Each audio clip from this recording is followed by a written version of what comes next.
Hello today ശ്രീയാദിൻ്റെ പ്രേക്ഷകർക്ക് എല്ലാവർക്കും സ്വാഗതം. ഇന്ന് ലെറ്റ്സ് ടോക്കിൽ നമ്മളുടെ അതിഥിയായിട്ടുള്ളത് യൂത്ത് കോൺഗ്രസിൻ്റെ സംസ്ഥാന അധ്യക്ഷൻ ശ്രീ അഡ്വക്കേറ്റ് OJ ജനീഷാണ്.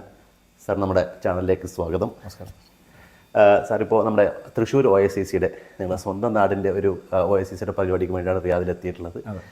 കഴിഞ്ഞ ദിവസം ഒരു ഗംഭീര പ്രസംഗമൊക്കെ നിങ്ങളത് കേട്ടായിരുന്നു. അപ്പോൾ ആദ്യം തന്നെ അങ്ങക്ക് ഒരു ഇപ്പോൾ സംസ്ഥാന അധ്യക്ഷൻ്റെ സ്ഥാനം ഏറ്റെടുക്കാൻ കിട്ടിയ ഒരു അവസരത്തിൽ ഞങ്ങളുടെ ഭാഗത്തു നിന്ന് ഒരു പ്രത്യേക ആശംസകൾ അറിയിക്കുന്നു. നമ്മളിപ്പോൾ ഒരുപാട് കറണ്ട് അഫയേഴ്സ് സിറ്റുവേഷൻസ് ഇപ്പോൾ നമ്മുടെ നാട്ടിലുണ്ട്. അപ്പോൾ നമ്മൾ അതിലേക്ക് പോകുന്നില്ല. ഇപ്പോൾ അങ്ങൊരു യൂത്ത് ഭാഗമായിട്ടുള്ളൊരു പ്രതിനിധി ആയതുകൊണ്ട് തന്നെ യൂത്തിനെ ബന്ധപ്പെട്ടുള്ള ഒന്ന് രണ്ട് ചോദ്യങ്ങളാണ് ഞാൻ ചോദിക്കാൻ ഉദ്ദേശിക്കുന്നത്. നമ്മുടെ ഇന്ത്യയിൽ നിന്നല്ല ലോകമൊത്തമുള്ള യുവാക്കളിൽ ഇപ്പോൾ പുതിയ പഠനം അനുസരിച്ച് ലഹരിയിൽ അത് പ്രത്യേകിച്ച് മദ്യത്തിൻ്റെ ഒരു താല്പര്യം കുറയുന്നതായിട്ടാണ് പൊതുവെ ഇപ്പോൾ ഒരു പുതിയ റിപ്പോർട്ടിൽ വരുന്നത്. അപ്പോൾ അതിൻ്റെ ഒരു അടിസ്ഥാന കാരണം ഇൻസ്റ്റൻ്റ് ആയിട്ടുള്ള ലഹരി കിട്ടുന്ന മയക്കുമരുന്നിലേക്ക് കൂടുതൽ നമ്മളെല്ലാ യുവാക്കളിലും പോകുന്നുണ്ടല്ലോ. പക്ഷേ അതിൻ്റെ ഒരു നല്ലൊരു ഉപയോഗം നമ്മുടെ സമൂഹത്തിൽ തന്നെ നടക്കുന്ന ഒരു കറണ്ട് സിറ്റുവേഷനാണ് ഇപ്പോൾ. താങ്കളൊരു യൂത്ത് പ്രവർത്തകൻ എന്നുള്ള രീതിയിൽ ഇപ്പോൾ അങ്ങേ തട്ടിൽ, ഇപ്പോൾ ഒരു ഏറ്റവും താഴെ തട്ടിൽ വരെ നമ്മൾ നോക്കുകയാണെങ്കിൽ നമുക്ക് ഇത് തുടച്ചു മാറ്റാൻ എങ്ങനെ താങ്കളെപ്പോലത്തെ ഒരു പ്രവർത്തകർക്ക് ഇങ്ങനത്തെ സൊസൈറ്റിയിൽ ഒരുപാട് മാറ്റങ്ങൾ വരുത്താൻ കഴിവുള്ള വ്യക്തികളാണ്. അപ്പോൾ ഇത് എങ്ങനെ നമുക്കിത് ഇംപ്ലിമെൻറ്റ് ചെയ്യാം എന്നാണ് താങ്കളുടെ ഒരു അഭിപ്രായത്തിൽ? ഈ ലഹരി മരുന്ന് പദാർത്ഥങ്ങളുടെ ഒരു വ്യാപനം സംസ്ഥാനത്തിനകത്ത് നമ്മൾ പ്രതീക്ഷിക്കുന്നതിൻ്റെ എക്സ്റ്റൻറ്റിനേക്കാളൊക്കെ അധികമാണെന്നുള്ളതാണ് വസ്തുത.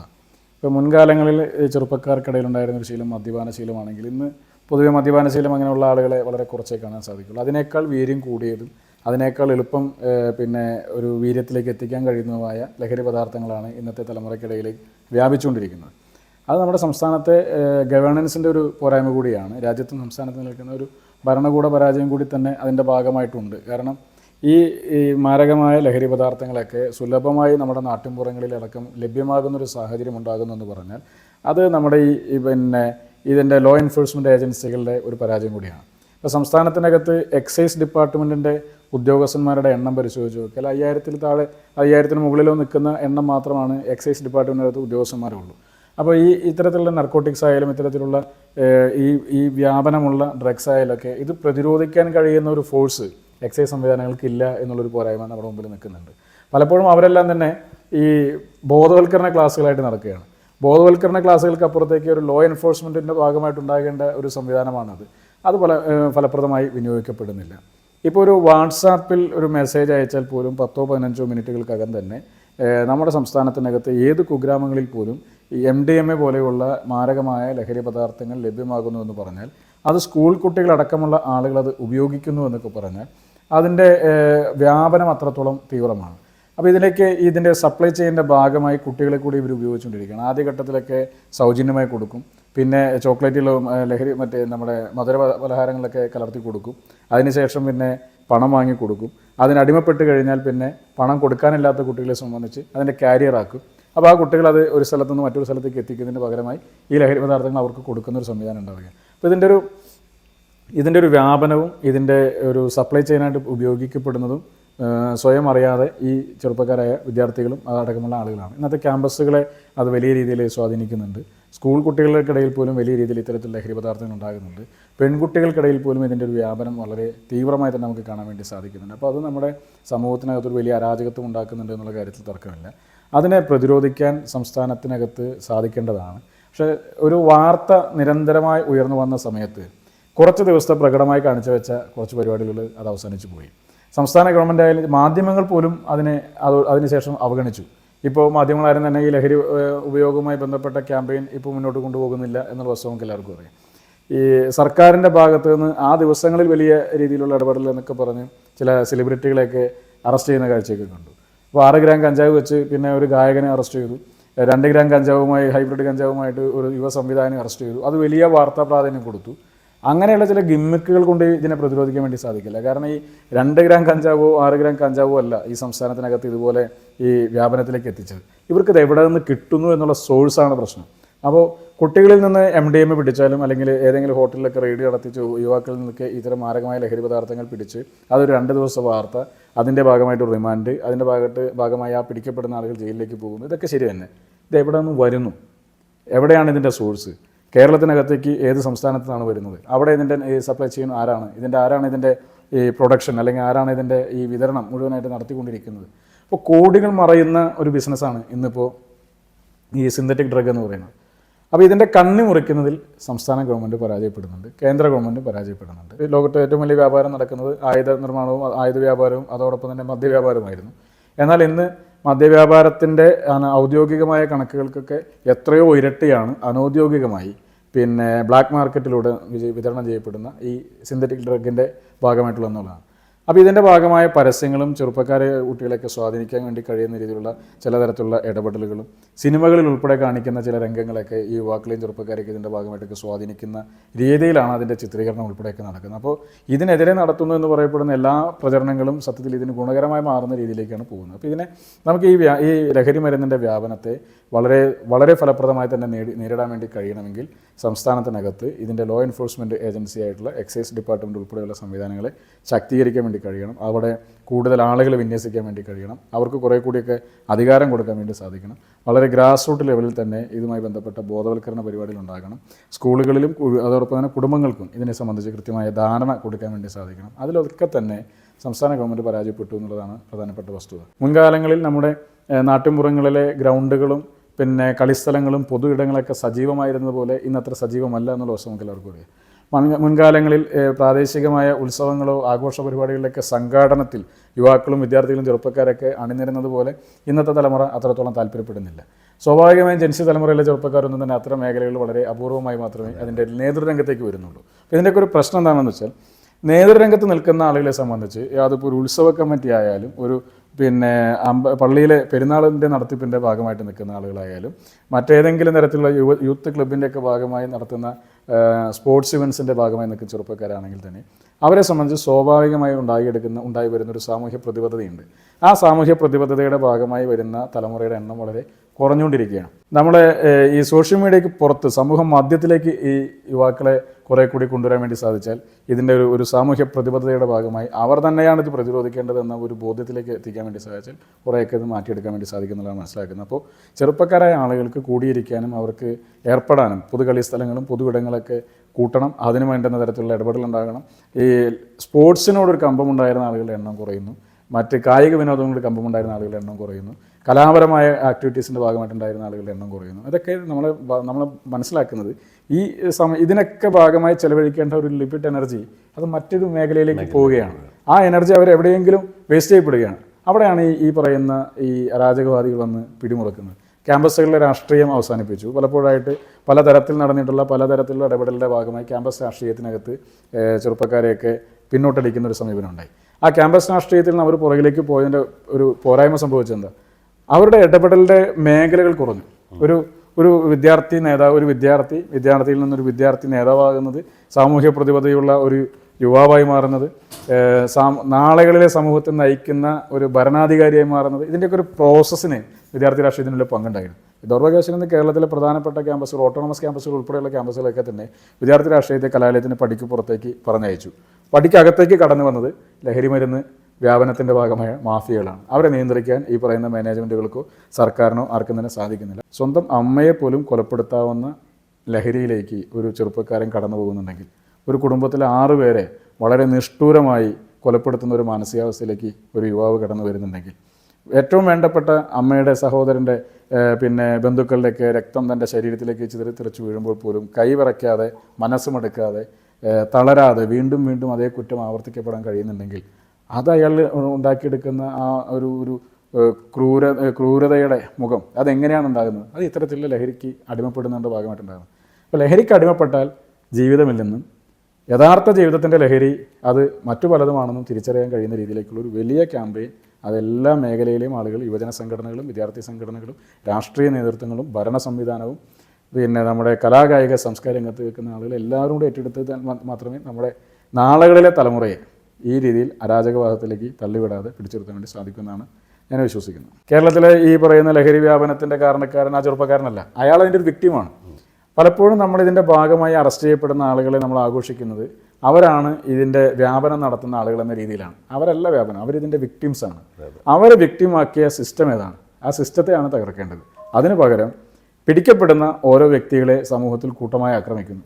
അവന് തിരിച്ച് അതിൽ നിന്നൊരു മോചനം നേടി വീണ്ടും പൊതുസമൂഹത്തിന് മുമ്പിലേക്ക് ഒരു ജീവിതത്തിന് യാഥാർത്ഥ്യമാകും എന്ന് ചിന്തിക്കാൻ കഴിയുന്ന ഒരു മാനസികാവസ്ഥ ഇല്ലാതാക്കുന്ന സ്ഥിതി നമ്മൾ തന്നെ ഇങ്ങനെ കൂട്ടത്തോടെ ആക്രമിച്ചില്ലാതാക്കുകയാണ്.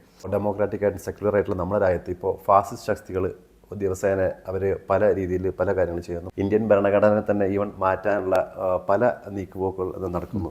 അപ്പോൾ അങ്ങനെ വരുമ്പോൾ ഇപ്പോൾ JNUവിൽ നടന്ന സംഭവം വെച്ച് നോക്കുമ്പോൾ ഇപ്പോൾ ഭാവിയിൽ എങ്ങാനും ഈ ഒരു ക്യാമ്പസ് രാഷ്ട്രീയം കംപ്ലീറ്റായിട്ട് നിർത്താനുള്ളൊരു എന്തെങ്കിലും ഒരു നീക്കുപോക്ക് ഉണ്ടാവുകയാണെങ്കിൽ അത് നമ്മുടെ രാഷ്ട്രീയ ഭാവിനെ, നമ്മുടെ രാജ്യത്തിൻ്റെ രാഷ്ട്രീയ ഭാവിനെ എങ്ങനെ എഫക്റ്റ് ചെയ്യാൻ സാധ്യത? ക്യാമ്പസ് രാഷ്ട്രീയമാണ് കേരളത്തിലും രാജ്യത്തുമൊക്കെ ഒട്ടനവധിയായ നേതാക്കന്മാരെ സംഭാവന ചെയ്ത് 2-3 പ്രോസസ്സിലൂടെയാണ് നേതൃത്വങ്ങളൊക്കെ നമ്മുടെ രാജ്യത്ത് ഉണ്ടാക്കപ്പെട്ടിട്ടുള്ളത്.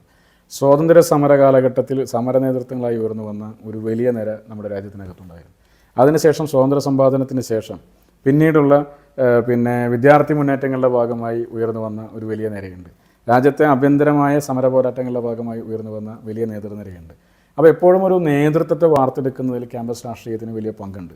18 വയസ്സ് കഴിഞ്ഞ വോട്ടവകാശമുള്ള ചെറുപ്പക്കാരാണ് ക്യാമ്പസുകളിൽ പഠിക്കുന്ന ആളുകളെന്നിരിക്കെ അവർക്കൊരു രാഷ്ട്രീയ ആശയത്തിൻ്റെ പേരിൽ സംഘടിക്കാൻ പാടില്ല എന്ന് പറയുന്നത് ഒരു അംഗീകരിക്കാവുന്ന ഒരു വസ്തുതയല്ല. പലപ്പോഴും കോടതികളിലേക്ക് ഒരു തെറ്റായ വിധി ഇതിൻ്റെ പുറകിലുണ്ടായത് ക്യാമ്പസ് രാഷ്ട്രീയമാണ് എല്ലാ പ്രശ്നത്തിനും കാരണം എന്നുള്ള ഒരു രീതിയിലാണ് കടന്നു വന്നത്. ക്യാമ്പസ് രാഷ്ട്രീയത്തിന് അതിൻ്റേതായ പല കക്ഷികളായി നിൽക്കുന്നതിൻ്റെ, സംഘടനയായി നിന്ന് പരസ്പരം ഏറ്റുമുട്ടുന്നതിൻ്റെ കുറേയേറെ പോരായ്മകളൊക്കെ ഉണ്ടാകുന്നുണ്ട്. ആ രാഷ്ട്രീയ സംഘർഷങ്ങളുടെ ഭാഗമായി ആളുകൾക്കിടയിൽ ഒരു നെഗറ്റീവ് ഇമ്പാക്റ്റ് ഉണ്ടായിട്ടുണ്ട്. ഇതൊക്കെ യാഥാർത്ഥ്യം തന്നെയാണ്. പക്ഷേ എങ്കിൽ കൂടി അങ്ങനെയൊക്കെ ഉണ്ടെങ്കിൽ തന്നെയും ഒരു വിദ്യാർത്ഥിയിൽ നിന്നൊരു നേതാവ് എന്നതിലേക്ക് പരിണാമപ്പെടുന്നതിൽ ക്യാമ്പസ് രാഷ്ട്രീയത്തിന് വലിയ പങ്കുണ്ട്. അവർ പ്രസംഗിക്കാൻ പഠിക്കുന്നത്, ആളുകളോട് സംസാരിക്കാൻ പഠിക്കുന്നത്, ഇടപഴകാൻ വേണ്ടി പഠിക്കുന്നത്, ആളുകളുടെ പ്രശ്നങ്ങളെ മനസ്സിലാക്കാൻ പഠിക്കുന്നത്, അതിനൊരു പരിഹാരം നിർദ്ദേശിക്കാനുള്ള ശ്രമം വളരെ ചെറിയ പ്രായത്തിൽ തന്നെ ഉണ്ടാക്കപ്പെടുന്നത് ഒരു ജനാധിപത്യ പ്രക്രിയയുടെ ഭാഗമായി നാളുകളിലെ ജനാധിപത്യ സംവിധാനത്തെ നിയന്ത്രിക്കുന്ന ആളുകളായി പരുവപ്പെടുന്ന രീതിയിലേക്ക് ക്യാമ്പസ് രാഷ്ട്രീയം അറിഞ്ഞും അറിയാതെയുമൊക്കെ വിദ്യാർത്ഥികൾക്കിടയിൽ ഇടപെട്ടുകൊണ്ടേയിരുന്ന ഒരു സംവിധാനമാണ്. അതിനെ നിർത്തലാക്കാൻ വേണ്ടിയിട്ടുള്ള ശ്രമങ്ങൾ ഏതൊക്കെ ഘട്ടത്തിലുണ്ടായോ അതെല്ലാം ക്യാമ്പസുകൾക്കകത്ത് ഒരു അരാജകത്വത്തിന് വഴി തെളിച്ചിട്ടുണ്ടെന്നുള്ള വസ്തുതയാണ്. ദൗർഭാഗ്യവശാൽ ക്യാമ്പസ് രാഷ്ട്രീയത്തിനെതിരെ കോടതിയിൽ നിന്ന്, കേരളത്തിൽ ഉൾപ്പെടെ ഹൈക്കോടതിയിൽ നിന്നൊക്കെ ഉണ്ടായിരുന്ന വിധിയുടെ പ്രധാനപ്പെട്ട കാരണങ്ങളൊന്ന് അത് ഈ SFI ഉൾപ്പെടെയുള്ള സംഘടനകൾ നടത്തിയ അവരുടെ സംഘടനാ ബലത്തിൻ്റെ പേരിൽ നടത്തിക്കൊണ്ടിരുന്ന പല അരാജകത്വത്തിൻ്റെ ഭാഗമായിട്ടുള്ളതാണ്. ഏകപാർട്ടി സംവിധാനം, മറ്റ് രാഷ്ട്രീയ പാർട്ടികൾക്ക് പ്രവർത്തിക്കാനുള്ള അവസരങ്ങൾ നിഷേധിക്കുക, മറ്റേതെങ്കിലും രാഷ്ട്രീയ പ്രത്യയശാസ്ത്രത്തിൻ്റെ ഭാഗമായി വരുന്ന ആളുകളെ കായികമായി ആക്രമിച്ച് ഇല്ലാതാക്കാൻ വേണ്ടി ശ്രമിക്കുക. അപ്പോൾ ഈ സമീപ കാലങ്ങളിലൊക്കെ ഉണ്ടായിരുന്ന പല സംഭവങ്ങൾ നമ്മുടെ മുമ്പിലുണ്ട്. സിദ്ധാർത്ഥ് പോലെയുള്ള ചെറുപ്പക്കാരൻ്റെ മരണവും കൊലപാതകവും ഒക്കെ നമ്മുടെ മുമ്പിലൊക്കെ ഉണ്ട്. അപ്പോൾ ഒരു ഗുണ്ടാ സംവിധാനത്തിലേക്ക് ആഗ്രഹിക്കുന്ന പോലെ അല്ലെങ്കിൽ ക്യാമ്പസിനകത്ത് ഒരു ഗുണ്ടായിസം കാണിക്കുന്ന ചെറുപ്പക്കാർക്കൊക്കെ ഒരു തണൽ കൊടുക്കുന്ന സംഘടനകൾ മാറാൻ തീരുമാനിച്ചാൽ അത് ക്യാമ്പസ് രാഷ്ട്രീയത്തിന് പോസിറ്റീവായി ഗുണം ചെയ്യില്ല. അതിനപ്പുറത്തേക്ക് ഒരു ആശയപരമായ സംവാദം, ഒരു ആശയപരമായി വിദ്യാർത്ഥികൾക്കിടയിൽ സംവദിക്കാൻ സാധിക്കുന്ന ഒരു ക്യാമ്പയിൻ നടത്താൻ ശേഷിയുള്ള തരത്തിലേക്ക് വിദ്യാർത്ഥി നേതൃത്വങ്ങളെ ഉയർത്തിയെടുക്കാൻ ക്യാമ്പസ് രാഷ്ട്രീയത്തിന് സാധിച്ചിരുന്നു. ആ ക്യാമ്പസ് രാഷ്ട്രീയത്തിൻ്റെ എല്ലാ മഹിമകളെയും തകർത്ത് കളഞ്ഞത് കേരളത്തിനകത്ത്, പ്രത്യേകിച്ച് കേരളത്തിനകത്ത് അത് ഏകപാർട്ടി സംവിധാനം കൊണ്ടുവരാനുള്ള ഒരു നിരന്തരമായ ശ്രമം SFIയുടെ ഒക്കെ ഭാഗത്തുനിന്നുണ്ടായതിൻ്റെ ഭാഗമായിട്ടാണ്. അവിടെയാണ് മെറിറ്റിനപ്പുറത്തേക്കുള്ള അവകാശവാദങ്ങൾ വരുന്നത്. മറ്റാരും ചോദ്യം ചെയ്യാനില്ല, മറ്റാരോടും ആൻസറബിളല്ല, മറ്റൊരു സംഘടനയും അവിടെ പ്രവർത്തിക്കുന്നില്ല.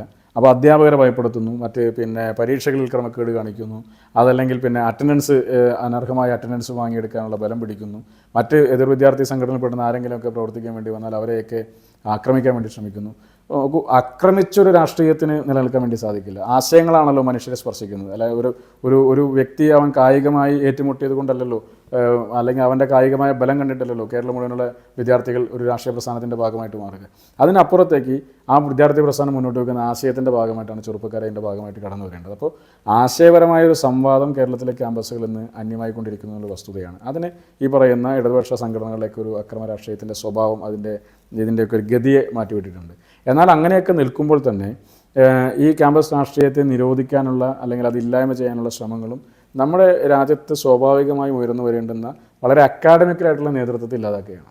പല മേഖലയിൽ നിന്നാണല്ലോ കേരളത്തിലെ രാഷ്ട്രീയ നേതൃത്വം നമ്മൾ പരിശോധിച്ച് നോക്കിയാൽ അറിയാം. ഇപ്പോൾ ലീഡറും VS അച്യുതാനന്ദൻ വരെയുള്ള ആളുകളൊക്കെ തന്നെ തൊഴിലാളി പ്രസ്ഥാനത്തിൻ്റെ ഭാഗമായിട്ട് ഉയർന്നു വന്ന ആളുകളാണ്.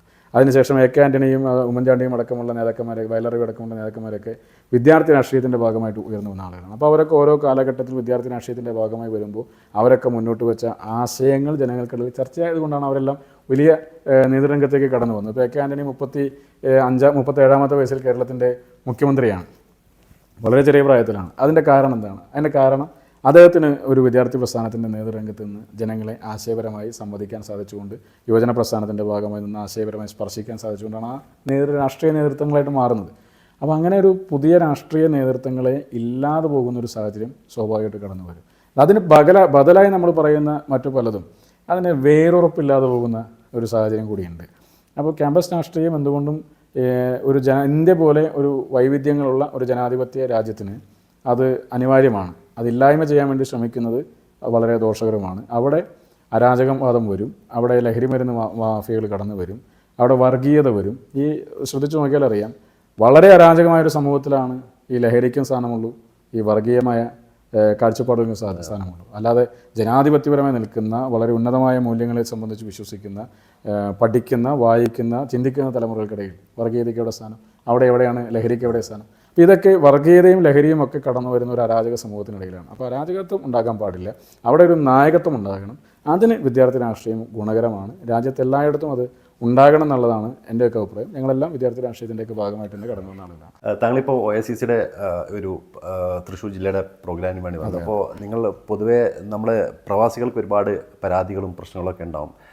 എല്ലാ പ്രാവശ്യവും നമ്മൾ വരുന്ന നാട്ടിൽ നിന്ന് വരുന്ന നമ്മളെ പ്രതിനിധികളോട് നമ്മൾ പല കാര്യങ്ങളും നമ്മൾ ബുദ്ധിമുട്ടുകൾ പറയാറുണ്ട്. ഇപ്രാവശ്യം വന്നിട്ട് ഏറ്റവും കൂടുതൽ കേൾക്കേണ്ടി വന്നിട്ടുള്ള എല്ലാവരെയും കാണാനും പരിചയപ്പെടാനും സാധിച്ചതിൻ്റെയൊക്കെ സന്തോഷമാണ് എല്ലാവരും പങ്കുവച്ചതൊക്കെ.